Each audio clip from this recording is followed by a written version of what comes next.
Need advice? Ask a bee. The answers may not be perfect, but they'll be entertaining. Submit your letters and let Bee mind your business for a while. I sure do like that beginning. There are three things you should never attempt to take from a grown man without proper planning: his parking spot, the truck that goes in it, and the television remote. Because apparently that little plastic rectangle is not an electronic device, it's a symbol of authority. And somebody's husband has declared himself king of the living room. Yes, you heard me right.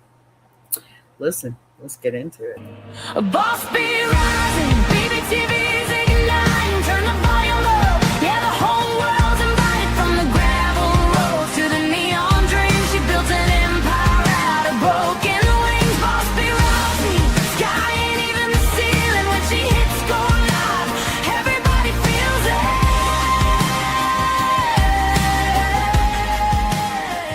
She's the queen of the comeback. I ain't gonna get over that.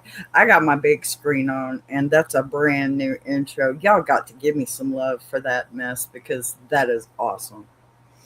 All right, let's get into this show because I know you ladies out there feel what I'm talking about tonight, okay? So, tonight on Ask a Bee, we are entertaining dangerous territory because we're talking about the remote control ownership.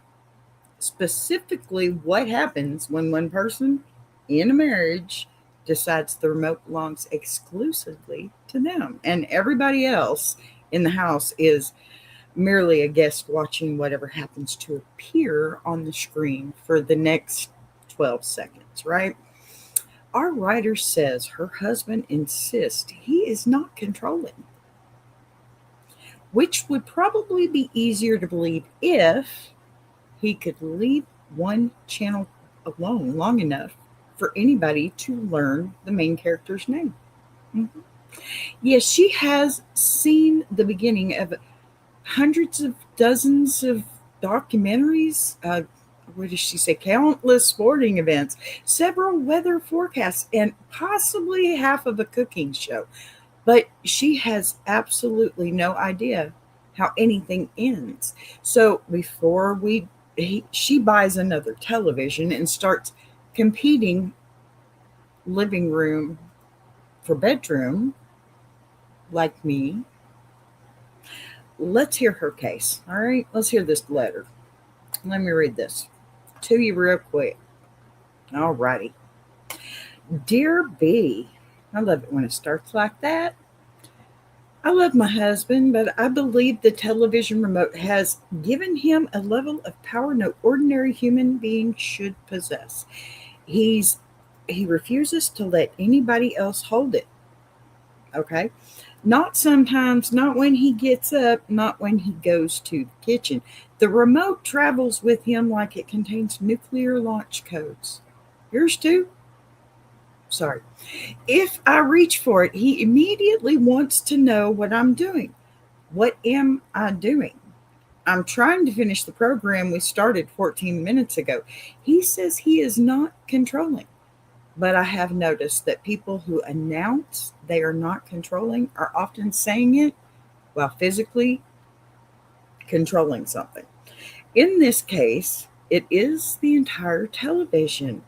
He sits down, picks up the remote, gets comfortable, and begins what I can only describe as a nightly search for a program apparently unavailable on any channel currently known to mankind. Hmm, imagine that. So he changes channels constantly. I do not mean during commercials, I mean constantly. We will start a movie. Somebody walks into a room, dramatic music starts playing.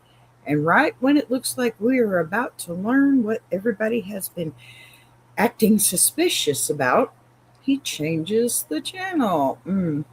Now we're watching football. 12 seconds later, we're watching somebody renovate a kitchen.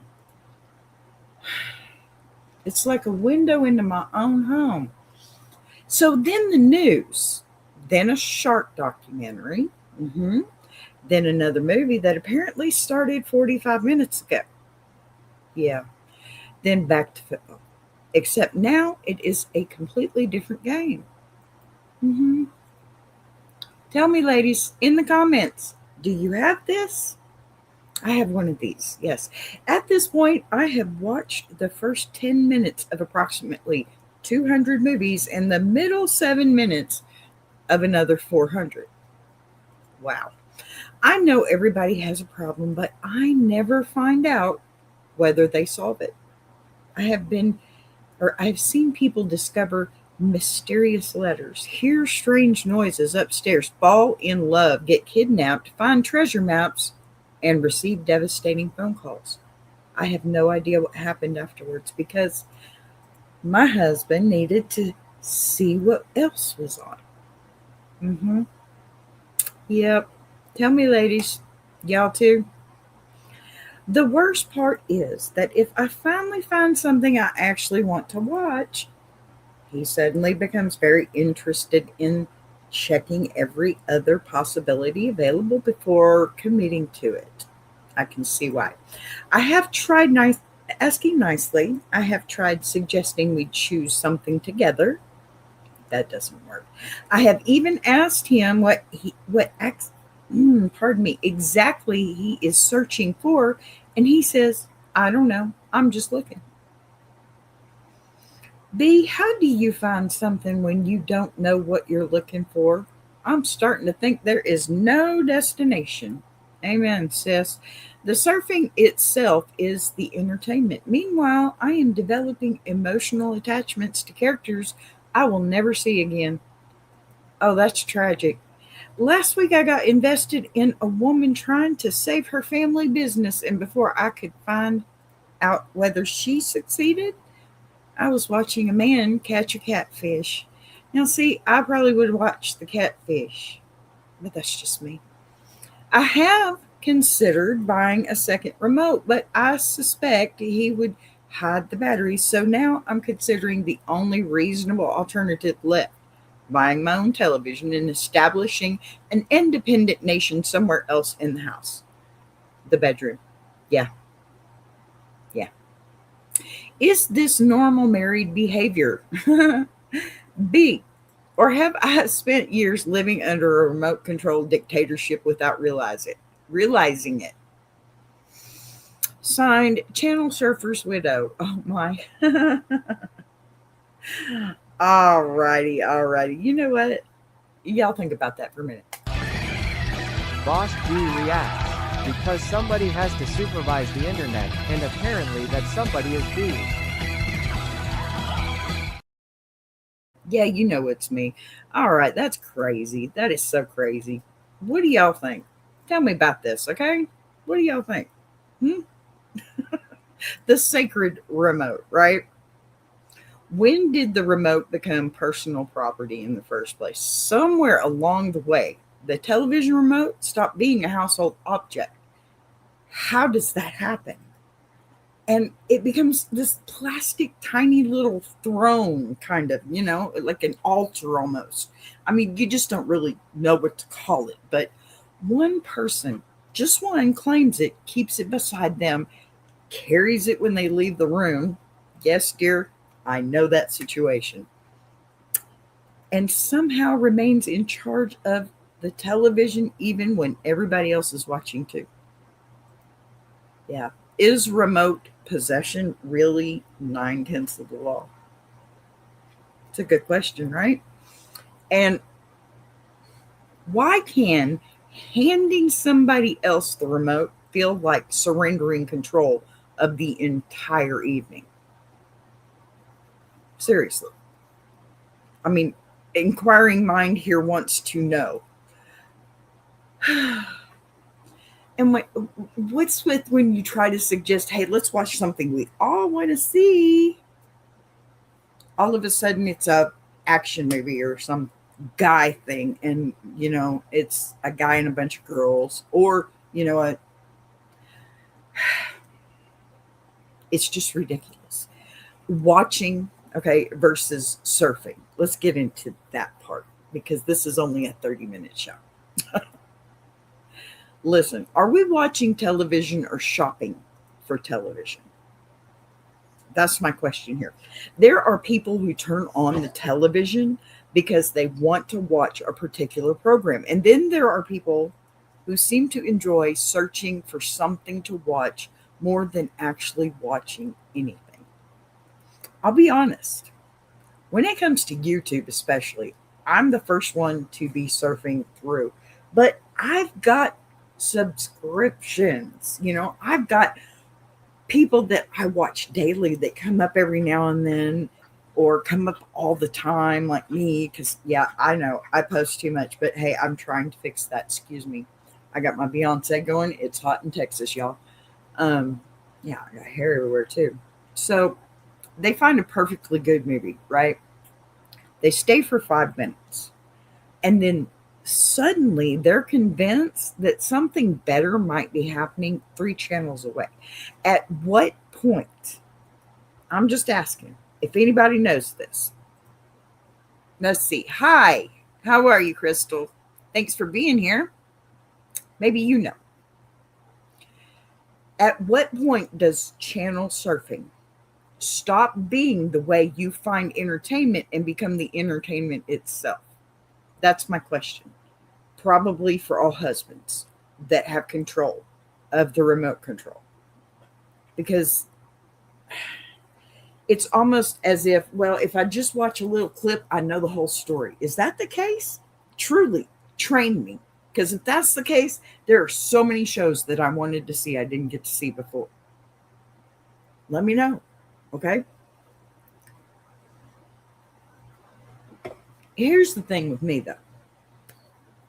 If I get interested in something, I set the remote down.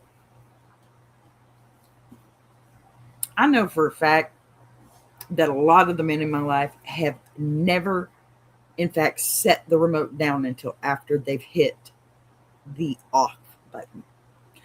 And let me tell you, that's not something that happens all the time or frequently. Because, listen, there is a chair. We've already had this discussion. There is a chair that has a place for a remote, and that belongs to them, correct? Am I wrong? I don't think I'm wrong in this one because my grandfather had it. My dad had it. I mean, everybody's got their spot, right? And usually a spot for the remote. And it's usually by dad's chair, is it not? And moms, we just sit there and find something else to do, don't we? Unless we just get into what they're watching. Now, I'll tell you, I'm Southern. I don't want to hear it. And if you're out there, yes, I'm about to say it. I have 2 sports that I'll watch. NASCAR. Yes, I'm a Southern redneck woman. Get over it. And the Dallas Cowboys. There you go, Walt. I said it.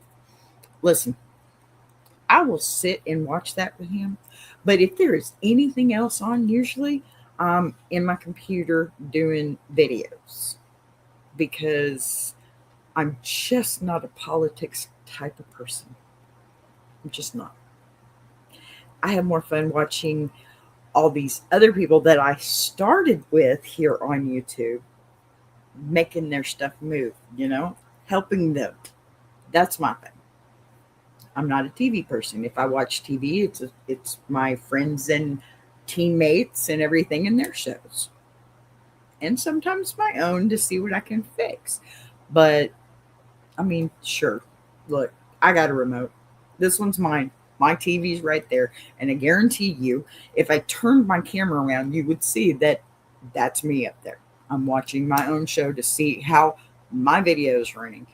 I'm a technical person. That's what I do. But my husband sits there with his remote in his hand 90% of the day when he's sitting in his chair. If he's not sitting in his chair, it's sitting on the arm of his chair. Yep. So listen, the 12-second attention span.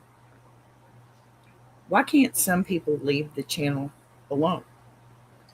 Constant channel changing can come from boredom, impatience, habit, short attention spans, or that nagging feeling that something better might be on somewhere else. For some people, flipping channels may actually feel relaxing. I've been there.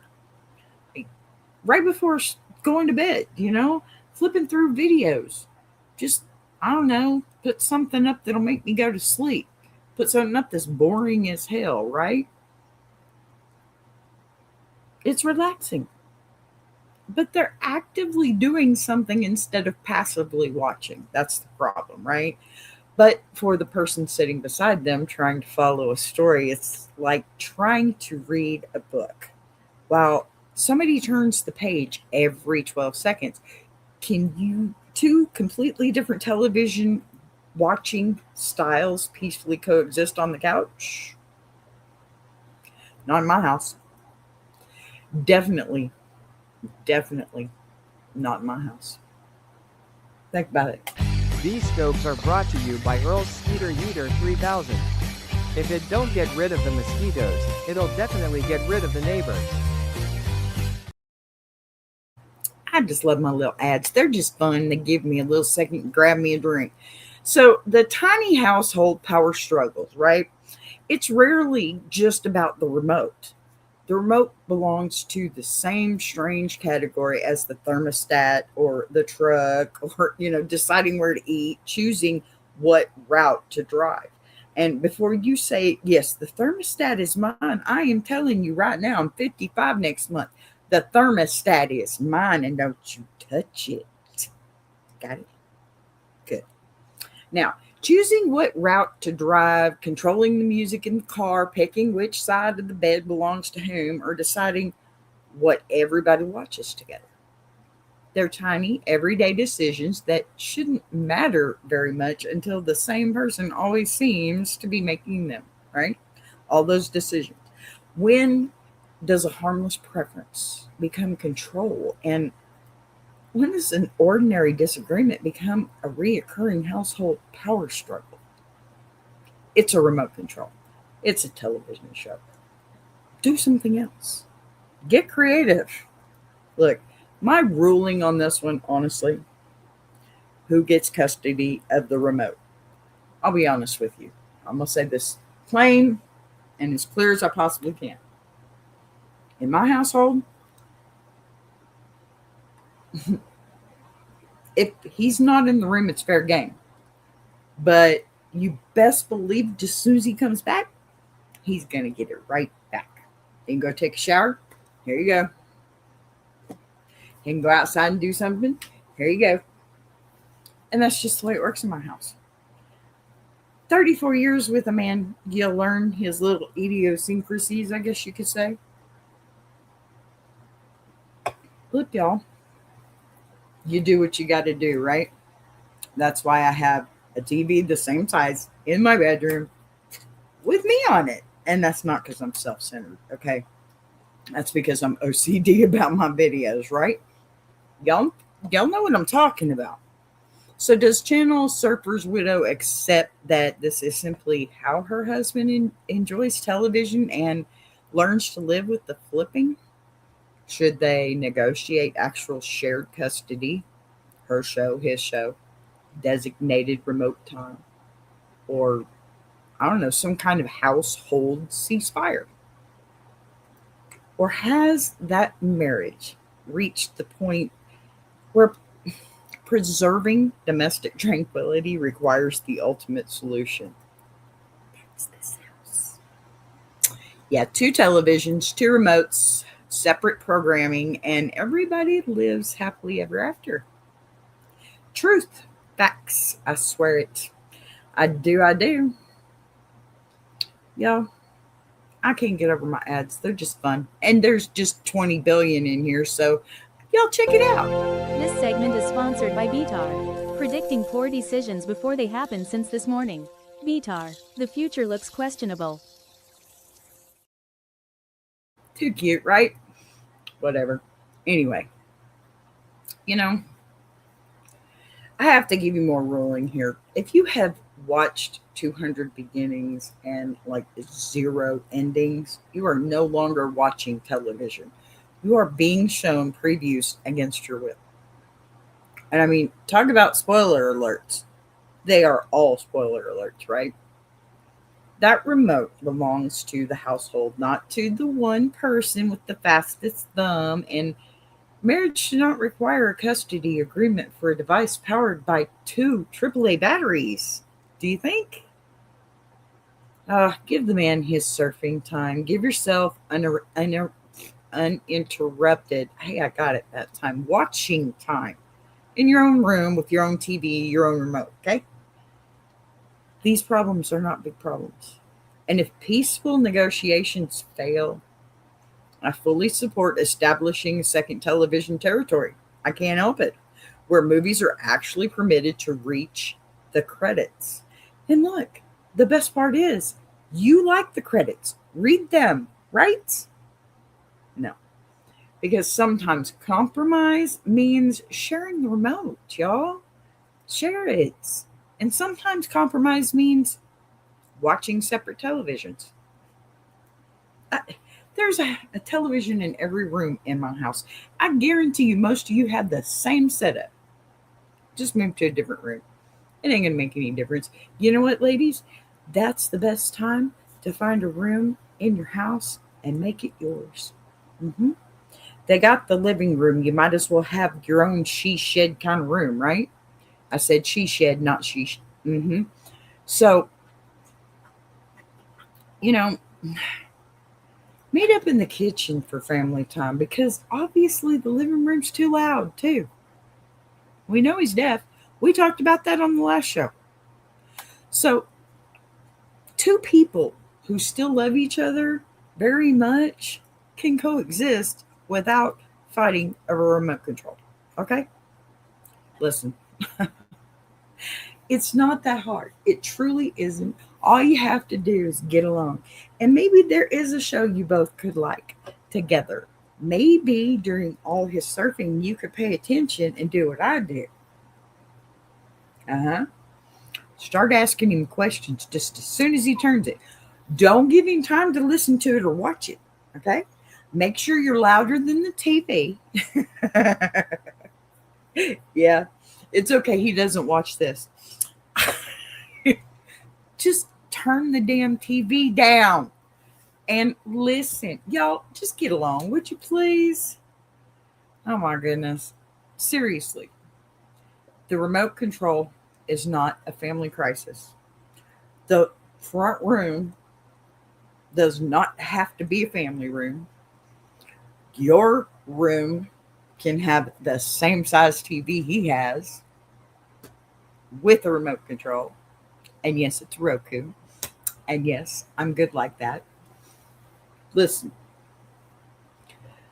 I don't know what else to tell you about that because that was my only other solution to just get one for myself, put in another room. And here I am all by myself in this other room with a big old TV.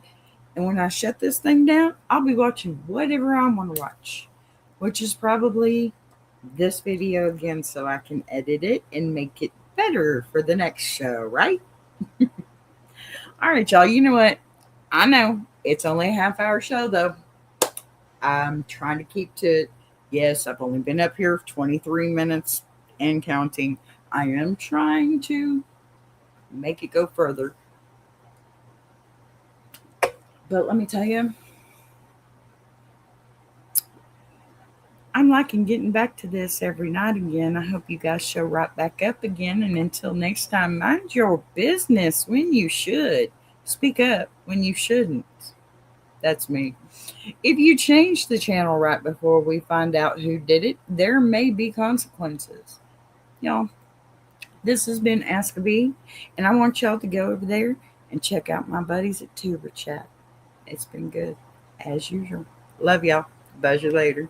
I want to take a minute to shout out Tuber Chat. If you're a creator who's tired of surface level advice, and actually wants to understand how YouTube works, that's the space.